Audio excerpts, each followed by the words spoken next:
lagi main patah tulang ini sebelah kiri. Walaupun kita tahu duit nggak masuk, tapi entah kenapa tuh anak-anak nggak peduli dengan itu. Ngamen dulu dari Ciledug Blok M. Di atas bis. Dulu katanya Rian pernah tinggal di kontrakan yang sebulannya cuma 250.000. Iya. Kau takkan pernah sadari betapa ku mencintaimu, kau yang selalu aku banggakan. Tuh, kalau sama penyanyinya aslinya enak.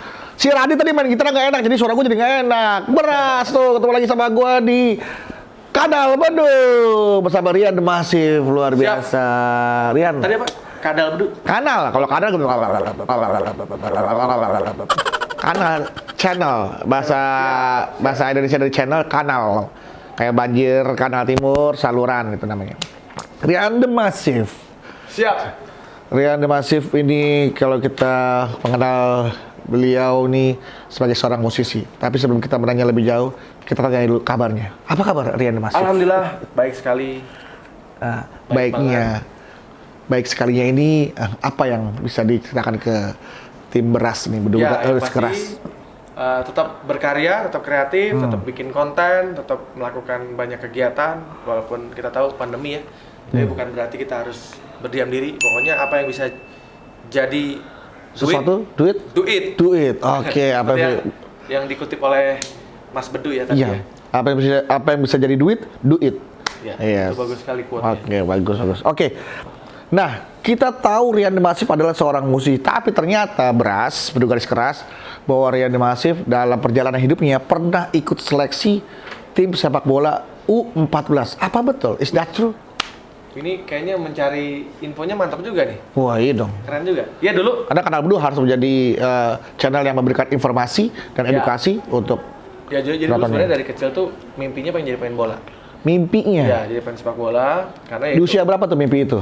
SD. SD. Itu udah ikut sekolah sepak bola di Jogja waktu itu. SSB. Apa namanya dulu? Dulu namanya FPOK IKIP. Oh, itu Ya. kampus saya juga ada FPOK IKIP. Nah, tapi IKIP Jakarta saya. Berarti kamu ini IKIP yang di Jogja. Di Jogja. Sekarang jadi Universitas Negeri Yogyakarta ya. Nah, akhirnya waktu itu orang tua hijrah ke Jakarta. Ikut papa ke Jakarta. Dia tetap masih pengen jadi pemain bola. Dulu masih belum pengen jadi musisi dulu. Posisi dulu apa tuh waktu itu? Striker. Oke. Dan ya dulu kalau main bola atau pas pertandingan pasti nomornya 10. Striker dan pasti golin tuh. Ya, karena memang latihannya cukup keras ya waktu itu. Ya. Naluri strikernya memang kuat ya. Iya, memang selalu golin gitu kan. Striker. Oke. Nah, terus? Nah, waktu itu Sampai berhenti itu mimpi itu di usia berapa akhirnya? Waktu itu waktu itu gue ikut kayak kompetisi bisa dibilang apa ya? Dulu liga kali ya, tapi yang anak-anak. Oh iya, liga anak-anak. Waktu itu gue ikut sekolah sepak bola IM Indonesia Muda. Terus pertandingan inget banget lawan Pelita di Sawangan. Pelita Jaya dulu namanya. Yang juniornya. Lagi main patah. Tulang ini sebelah kiri. Cuma waktu itu emang udah mulai nyanyi. Jadi masih udah mulai kenal sama ngeband juga. Karena kan gue ngeband tuh SMP kelas 1. Bisa dibilang nih patah tulang inilah yang menghambat atau menghentikan mimpi Rian untuk jadi seorang pemain sepak bola. Karena waktu itu 3 bulan harus istirahat kan. Ya karena kan medis kan juga belum secanggih sekarang ya. Dan akhirnya Rian menjadi seorang penyanyi gara-gara mimpinya berhenti menjadi seorang pemain sepak bola. Iya, waktu itu balik lagi 3 bulan, terus ikut main bola lagi agak menurun prestasinya, permainannya, kualitas permainan menurun. Karena yang lain latihan terus Rian ketinggalan gitu. Akhirnya SMP itu udah mulai ngeband. SMA kelas 1 ketemu sama teman-teman Masif yang lain, ya akhirnya serius di band musik. Nah, itulah Beras ya, bahwa ketika kita dapat musibah atau ujian di tengah perjalanan mimpi kita untuk kita wujudkan, di tengah kita ingin mewujudkan mimpi kita, kemudian kita dapat musibah atau ujian, jangan menyerah. Artinya jangan putus asa, jangan langsung marah-marah. Ternyata ada hikmah di balik itu. Rian malah dikasih kesempatan untuk fokus di musik dan menghasilkan rumah mewah di Pondok Indah. Itulah hikmahnya. Nah, hikmahnya itu. tapi yang perlu kita jadikan pelajaran juga, ambil pelajaran dari perjalanan ini adalah dulu Rian nggak semerta-merta tinggal di rumah mewah seperti ini. Dulu katanya Rian pernah tinggal di kontrakan yang sebulannya cuma 250.000. Iya, benar. Kayak apaan kontrakan 250.000 ya? SMA, sampai 2009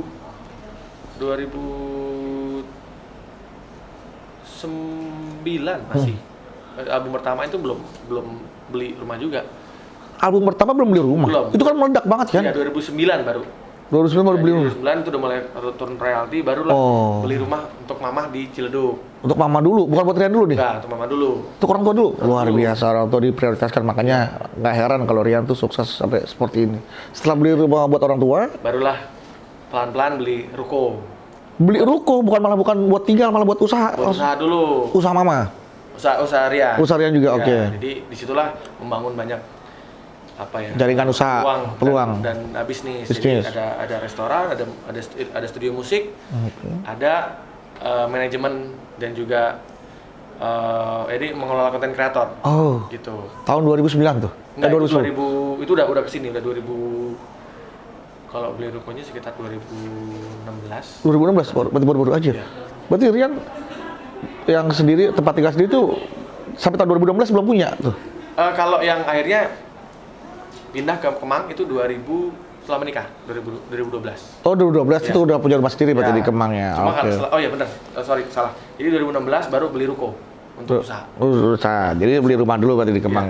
Oke, ya zaman dulu nih katanya sebelum latihan di studio kan karena memang posisinya Rian belum banyak duit tuh ya, katanya sempat ngamen dulu juga. Ya jadi dulu kalau mau latihan itu kan kita udah nggak dapet jatah studio dari orang tua. Oh, dari orang tua. Jadi kita nggak pengen ngerepotin. Akhirnya waktu itu anak-anak berlima gimana caranya nih biar kita bisa latihan. Gitu. Akhirnya kita buat latihan band itu kita ngamen dulu dari Ciledug Blok M. Di atas bis? Bis 69. Dari Ciledug ke Blok M. Iya. Cakep. Nah itu ngamen dan itu juga kita udah pede bawain lagu sendiri. Jadi kita nggak bawain lagu orang. Wih hebat. Bawain itu Cinta Sampai di Sini yang ada di album pertama. Terus itu kalau nggak salah patas AC ya kalau nggak salah Ciledug Blok M. Patas biasa ya? Metro Mini. Metro Mini. Berlima Metro Mini. Berlima kita pakai si Wahyu tuh pakai drum yang buat pengamen. Iya, tak yang bunyi 2 kali tak. Ya kalau cetak bolong gitu. Iya, itu pakai itu. Nah, tapi bukan buat mata pencarian, tapi untuk latihan. Nah, mata untuk pencarian mensiasati. Itu adalah ikut festival. Jadi festival itu bukan buat iseng-iseng ikutan doang, buat nyari duit. Jadi menang. Seminggu sekali itu kita ikut festival dan pasti menang. Karena apa? Kita latihannya dari Senin sampai Jumat. Setiap hari. Jadi kita tuh benar-benar nggak menikmati masa muda seperti anak-anak pada umumnya yang pada nongkrong, ngapain gitu. Kita cuma latihan setiap hari tuh. Iya. Nah, Sabtu Minggu ikut festival, Sabtunya misalnya audisi, Minggunya final. Udah setiap minggu tuh kita punya target. Misalnya, ini hadiahnya berapa dari 5 juta. Kita harus juara 1. Tapi dulu awalnya juga nggak langsung juara 1. Harapan 2 dulu. Oke. Harapan 1, juara 3, 2. Akhirnya pas juara 1 itu udah nggak pernah juara 2, pasti juara 1. Juara 1 terus. Waktu itu ada si Surya Insomnia sempat ngomong ke Gofar tuh. Oh, bilang apa dia? Ya dia statement dia pernah lawan The Massive waktu itu. Si Surya? Iya. Insomnia. Oh iya dulu. Gue sempat upload kok di Instagram gue. Oh iya. Surya dulu emang dia tuh juga pernah jadi tim kreatif gue juga dulu sama Ari Untung kan Surya kan. Waktu gue masih ngekos. Nah, jadi beras bahwa untuk bisa dapat latihan, bisa nyewa studio, Rian nggak minta orang tuanya ngamen. Jadi ngamen itu memang bukan buat cari duit, tapi buat supaya bisa tetap latihan, bikin lagu terus latihan dan cari uangnya ada di festival. Menang untuk balikin uang dari sewa studio. Terus pencariannya itu di situ. Sampai akhirnya meledaklah album pertama. Sebenarnya nggak langsung sih. Festival yang membuat Rian dikontrak itu adalah menang festival terakhir tuh ya. Jadi kan kita ikut festival dari 2003 iya. Sampai 2006 itu kita sempat bikin album sebenarnya. 2006 bikin album. Itu tadi yang hijau tadi yang covernya hijau, oke Pasif itu. Ternyata apa yang kita bayangin itu tidak seperti yang kita kira. Kok nggak mudah ya? Kita kira habis bikin album tuh kita bakal kayak Samson zaman dulu, bakal kayak Peter Pan, bakal kayak Sheila on Seven, Padi. Tapi ternyata enggak. Ternyata kita gagal total album itu. Terus yang ya udah pasti nggak laku lah album. Terus kita malah nggak punya duit karena udah habis buat bikin album. Kita merasa kalau band udah rekaman itu kan nggak boleh ikut festival lagi. Oh iya, udah rekaman. Udah rekaman ke festival. Tapi gimana lagi? Akhirnya pas kita anggap itu gagal, akhirnya kita ikut festival lagi. Tapi ganti nama. Jadi personalnya sama, tapi nggak ganti-ganti nama terus kita. Jadi emang buat nyari duit doang. Soalnya band festival ini namanya ini, ntar pindah festival lagi ganti nama lagi. Nah, yang akhirnya mendapatkan kontrak dari label adalah di festival terakhir menggunakan nama. Jadi 2007 kita lihat ada billboard gede banget. Iya, Sondernali kalau nggak salah, bukan ya? Rising Star. Rising Star, Rising Star. Di situ kelihatan hadiah utama kontrak rekaman bersama Musika Studio. Nah, itu.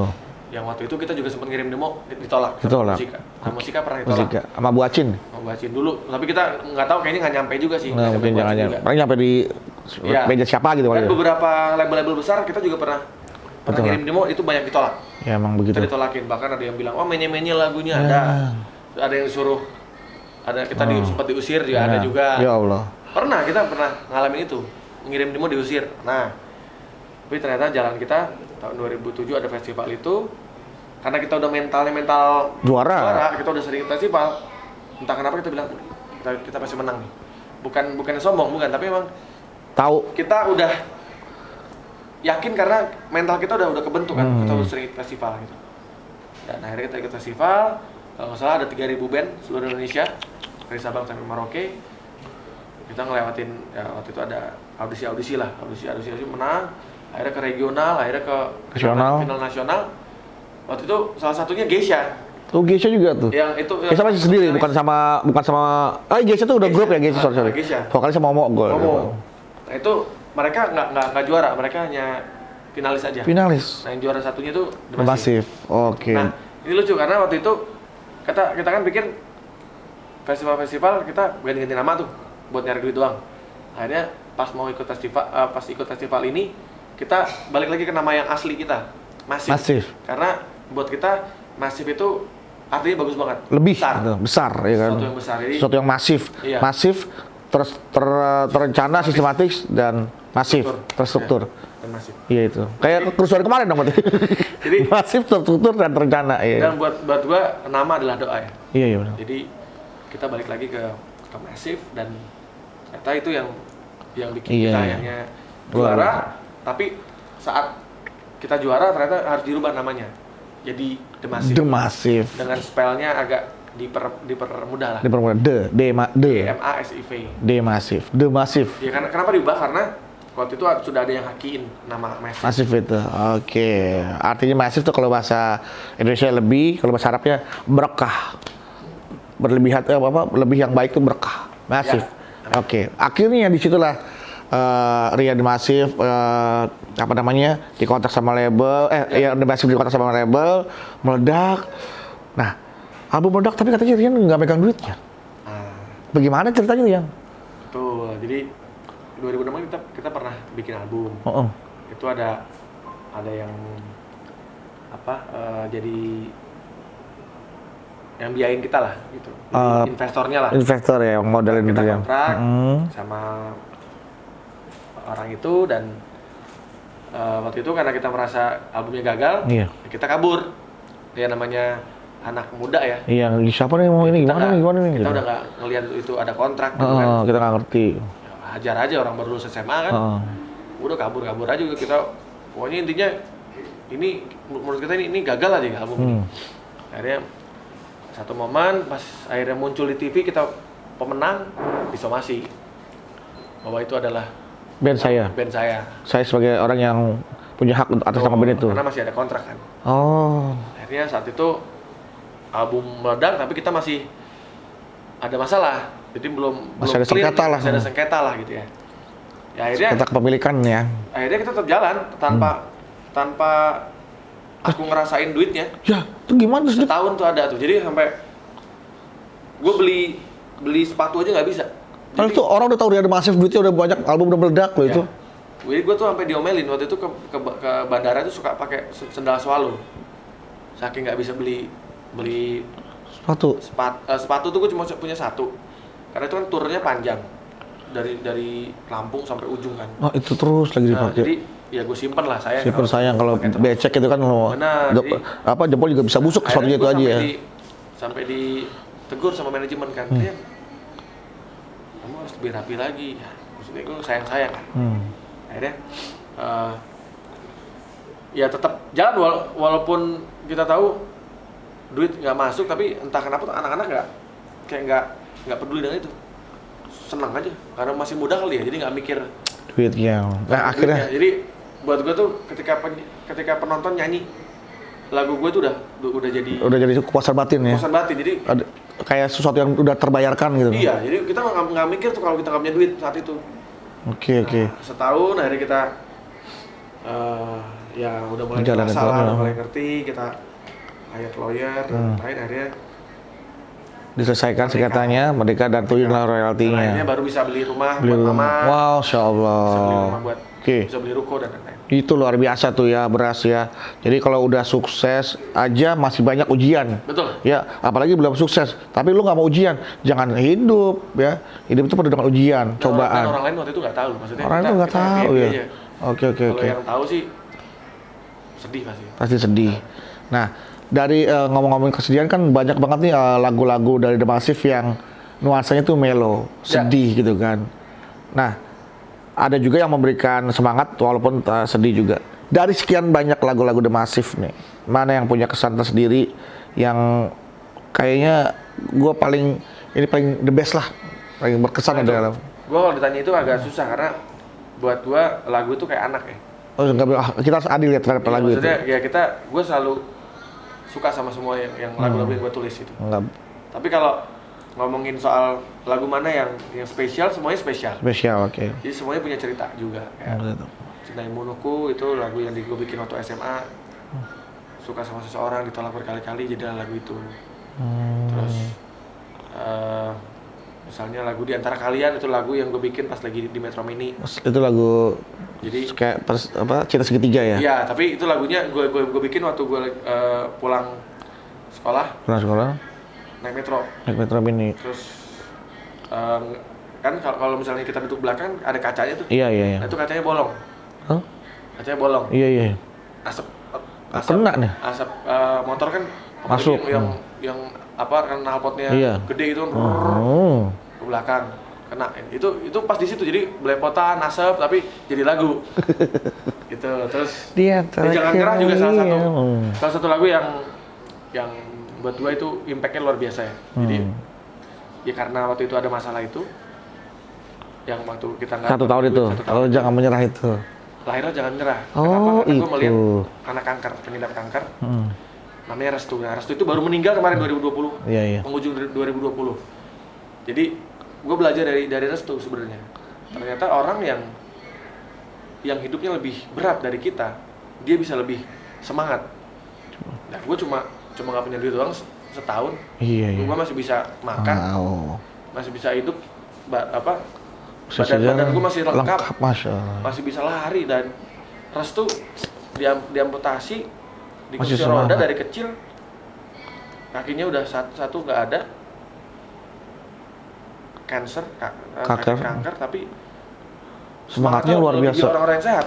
Tuh lagi-lagi pelajaran dari lagunya Rian dan dari pengalaman hidupnya Rian ya, Beras, bahwa kita ini jangan merasa paling berat ujiannya dalam hidup ini. Banyak yang lebih berat dan mampu menjalaninya dalam kondisi yang penuh dengan keterbatasan. Tapi mereka seperti tidak merasakan itu. Susah. Malah semangatnya lebih luar biasa daripada kita. Lebih luar biasa. Makanya lahirnya lagu Pantang Menyerah itu ya. Buat Restu, semoga Restu Restu sudah nggak ada ya. Restu kemarin baru meninggal dunia. Kita doakan dia. Tahun 2020 menjelang ke 2021. Ya, yang menyaksikan video ini kita doakan sama-sama semoga Restu diterima di sisi Allah Subhanahu wa taala, diterima segala amal ibadahnya, dan Restu ini bersama Rian memberikan inspirasi yang luar biasa kepada kita agar kita jangan pernah mudah menyerah, pantang menyerah. Dan ini sebuah pesan yang luar biasa dari lagu Pantang Menyerah. Mensyukuri apa yang kita punya. Oke, benar. Dan akhirnya Rian juga dengan kepedulian seperti ini Rian memiliki kepedulian ya, kepekaan terhadap. Pada akhirnya lagu Jangan Nyerah itu membawa The Massive dan gua khususnya menjadi orang yang paling pertama kalau ada orang susah, bencana alam, itu harus turun langsung. Itu yang membuat akhirnya Rian membuat sebuah komunitas atau yayasan? Yayasan Jangan Nyerah Indonesia itu baru tahun lalu, tapi gerakan Jangan Nyerah sendiri udah dilakukan semenjak lagu itu lahir. Jadi kayak gue sering banget itu sebulan sekali nengokin yayasannya, pasien-pasiennya. Terus ada beberapa orang yang memang ngundang gue khusus untuk ngasih semangat dia.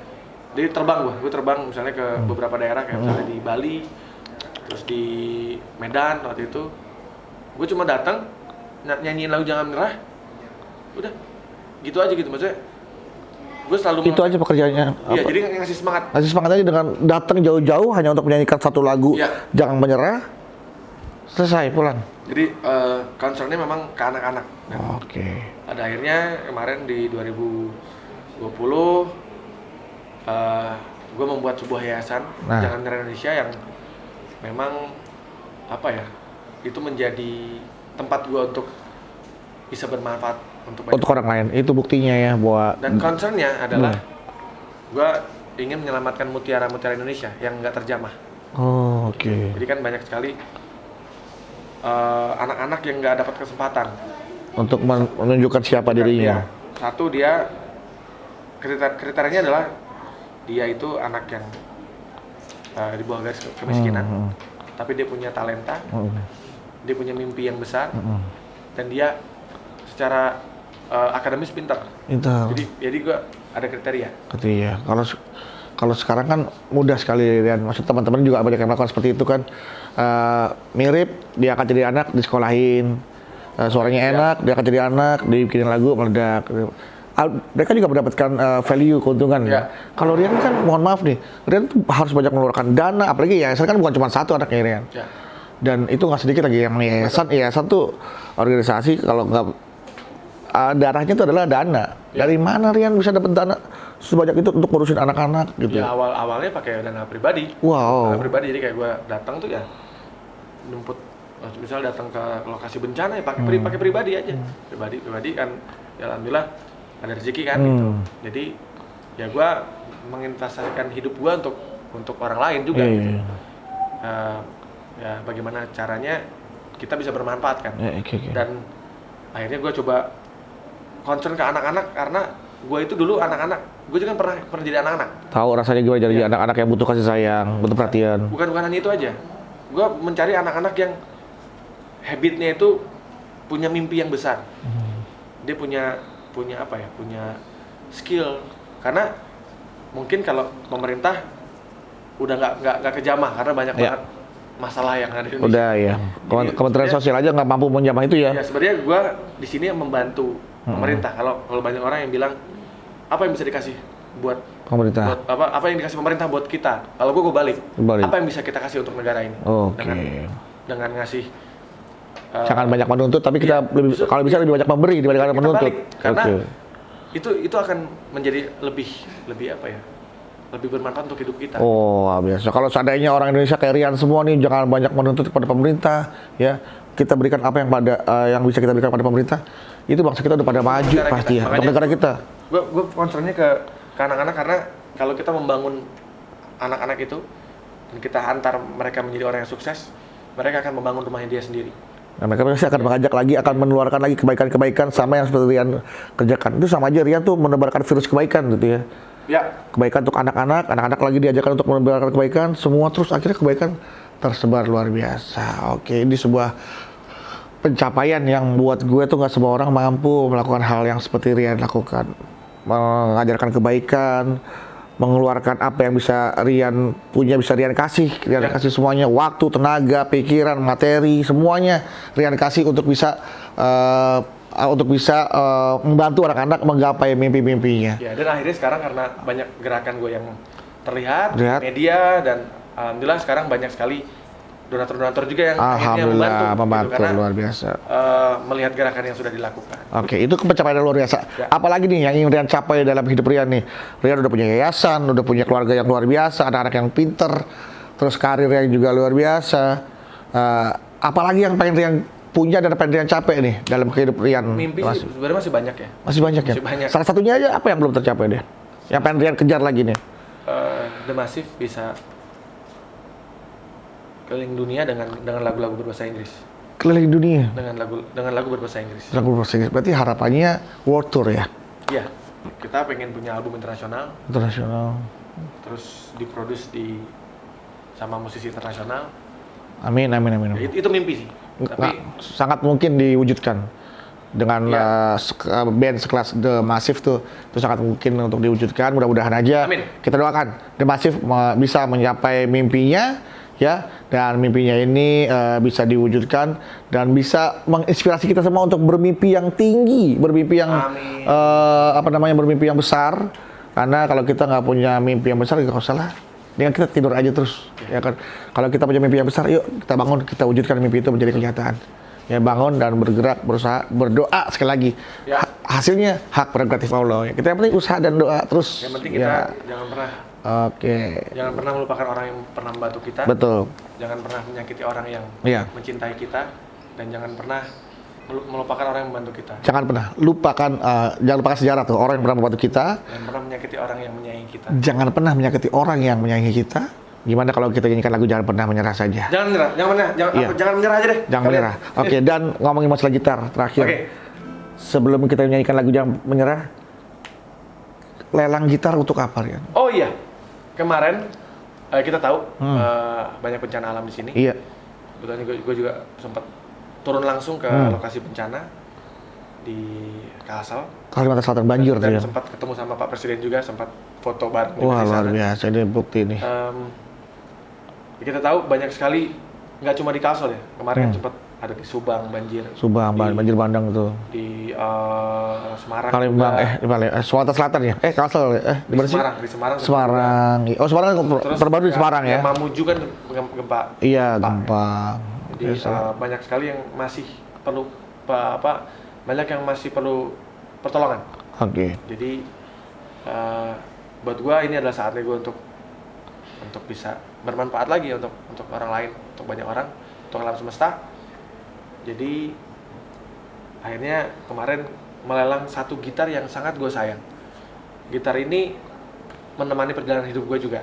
Banyak lagu-lagu The Massive yang dia lahir dari gitar itu. Tercipta dari lagu itu. Oke. Dan gitar itu sangat vintage, tahun 66. Jadi usianya sudah 55 tahun. Wow, gitar 55 tahun. Ya.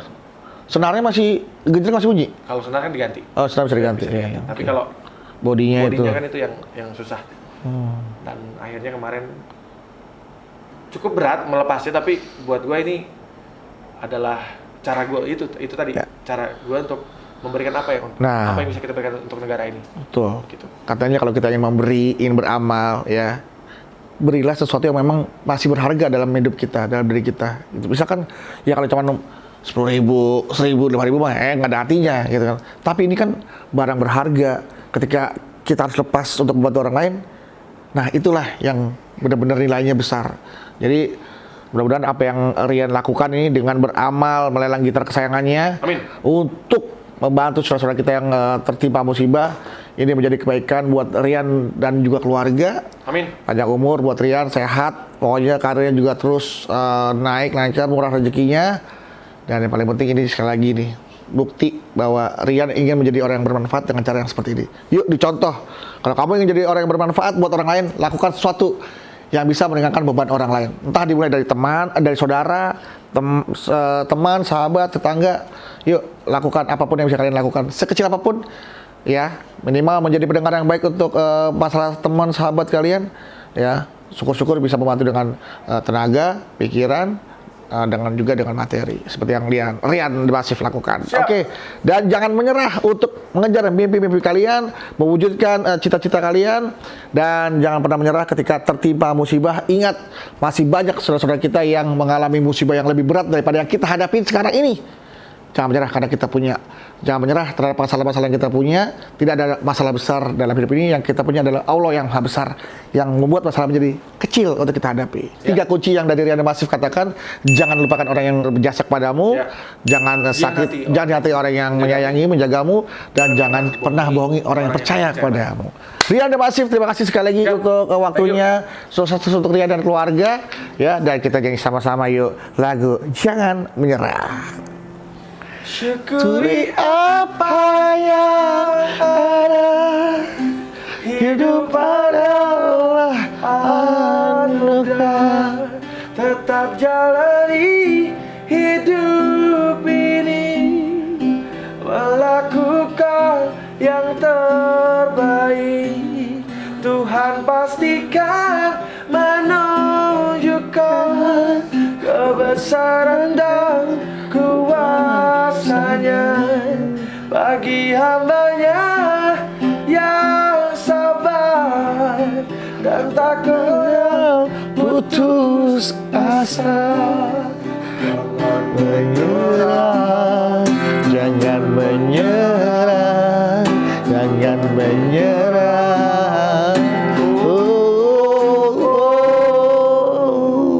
Jangan menyerah. Hello. Jangan yang merah. Jangan menyerah. Terima kasih Rian, terima kasih, thank you. Kau takkan pernah sadari betapa ku mencintaimu. Kau yang selalu aku bongkong. Kok bongkong? Kau takkan pernah Ulang. Ulang. Salah chord tadi. Salah chord, pantesan.